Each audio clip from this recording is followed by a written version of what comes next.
Hello friends, ಎಲ್ರಿಗೂ ನಮಸ್ಕಾರ. ಇವತ್ತು ನಾನೊಂದು ಸಿಂಪಲ್, ಟೇಸ್ಟಿ ಮತ್ತು ಬೇಗ ಆಗುವಂಥ ಸ್ವೀಟ್ನ ನಿಮಗೆ ತೋರಿಸ್ತಾ ಇದ್ದೀನಿ. ಇದೇ ಸಾಬುದಾನಿ ಪಾಯಸ. ತುಂಬಾ ಟೇಸ್ಟ್ ಆಗುತ್ತೆ ಮತ್ತು ಬೇಗನೂ ಆಗೋಗ್ಬಿಡುತ್ತೆ. ಇದನ್ನ ಹೇಗೆ ಮಾಡೋದು ಅಂತ ನೋಡೋಣ. ಫಸ್ಟಿಗೆ ಒಂದು ಕುಕ್ಕರ್ ತೊಗೊಂಡು ಅದಕ್ಕೆ 1 ಗ್ಲಾಸ್ ಆಗೋಷ್ಟು ಸಾಬುದಾನಿನ ಹಾಕ್ಕೊಂಡು ಚೆನ್ನಾಗಿ ತೊಳ್ಕೊಳ್ತಾ ಇದ್ದೀನಿ. ಇಲ್ಲಿ ಒಂದು ಟೀ ಕಪ್ ಆಗೋವಂಥ ಅಳತೆನ ತೊಗೋಬೇಕು. ಟೀ ಕುಡಿತೀವಲ್ಲ, ಆ ಲೋಟದಲ್ಲಿ ಸಾಬುದಾನಿನ ತೊಗೊಂಡಿದ್ದೀನಿ. ಈಗ ಅದೇ ಲೋಟದಲ್ಲಿ 3 ಗ್ಲಾಸ್ ಆಗುವಷ್ಟು ನೀರನ್ನ ಹಾಕ್ಕೋಬೇಕು ಕುಕ್ಕರ್ಗೆ. ನಾವು ಸಾಬುದಾನಿನ ಯಾವುದ್ರಲ್ಲಿ ತೊಗೊಂಡಿರ್ತೀವೋ ಅದೇ ಗ್ಲಾಸ್ನಲ್ಲೇ ನೀರನ್ನ ಹಾಕ್ಕೊಳ್ತಾ ಇದ್ದೀನಿ. 3 ಗ್ಲಾಸ್ ನೀರನ್ನ ಹಾಕ್ಕೋಬೇಕು.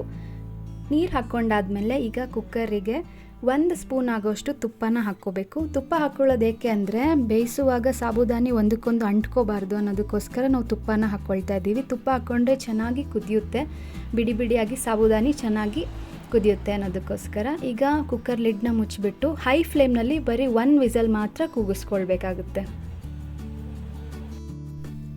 ಈಗ ಕುಕ್ಕರ್ ಫುಲ್ ಕಂಪ್ಲೀಟಾಗಿ ಕೂಲ್ ಆಗಿದೆ. ಕೂಲ್ ಆದಮೇಲೆ ಈ ಕುಕ್ಕರ್ನ ನಾನು ಓಪನ್ ಮಾಡಿ ತೋರಿಸ್ತಾ ಇದ್ದೀನಿ. ಸಾಬುದಾನಿ ಎಷ್ಟು ಚೆನ್ನಾಗಿ ಬೆಂದಿದೆ ಅಂತ ನೋಡ್ಬೋದು. ತುಪ್ಪ ಹಾಕಿರೋದ್ರಿಂದ ಒಂಚೂರು ಅಂಟಿರಲ್ಲ ಸಾಬುದಾನು. ಆಮೇಲೆ ಇದು ಬೇಗನೆ ರೆಡಿ ಆಗಿಬಿಡುತ್ತೆ. ನಿಮಗೆ ಮನೇಲಿ ಯಾರು ಸಡನ್ನಾಗಿ ಗೆಸ್ಟ್ ಬಂದುಬಿಟ್ರೆ ಈ ಪಾಯಸನ ನೀವು ಮಾಡಿ ಕೊಟ್ಟರೆ ತುಂಬ ಒಳ್ಳೆ ಪಾಯಸ ಮಾಡಿದ್ರು ಅಂತ ಅವ್ರು ನೆನಪಿಟ್ಕೊತಾರೆ. ಅಷ್ಟು ಟೇಸ್ಟಿಯಾಗಿರುತ್ತೆ.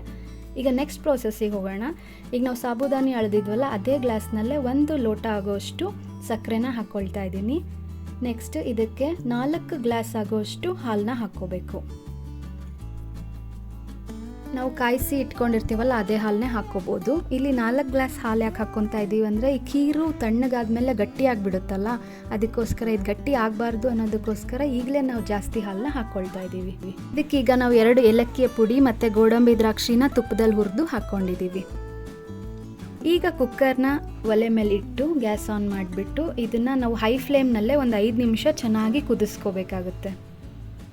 ಇದನ್ನು ಖಂಡಿತ ನೀವು ಟ್ರೈ ಮಾಡಿ. ತುಂಬಾ ಟೇಸ್ಟಿಯಾಗಿರುತ್ತೆ, ಹೆಲ್ದಿನೂ ಇರುತ್ತೆ. ಇದರಲ್ಲಿ ನಾವು ಯಾವುದೇ ರೀತಿ ಬಾದಾಮ್ ಪೌಡರು ಏನೂ ಆ್ಯಡ್ ಮಾಡಿಲ್ಲ. ಸಿಂಪಲ್ಲಾಗಿ ಮನೆಯಲ್ಲೇ ಇರುವಂಥ ಇಂಗ್ರೀಡಿಯೆಂಟ್ಸ್ನಲ್ಲೇ ಮಾಡಿರೋದು.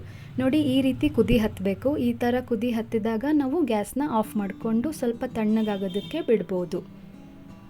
ನೋಡಿ, ಇವಾಗ ಕುದೀತಾ ಇದೆ ಚೆನ್ನಾಗಿ. ಪಾಯಸ ಇವಾಗ ಆಲ್ಮೋಸ್ಟ್ ರೆಡಿ ಆಗಿದೆ. ಇವಾಗ ನಾನು ಕ್ಲೋಸ್ ಮಾಡ್ತಾ ಇದ್ದೀನಿ. ಈಗ ರುಚಿಯಾದ ಸಾಬುದಾನಿ ಪಾಯಸ ರೆಡಿಯಾಗಿದೆ.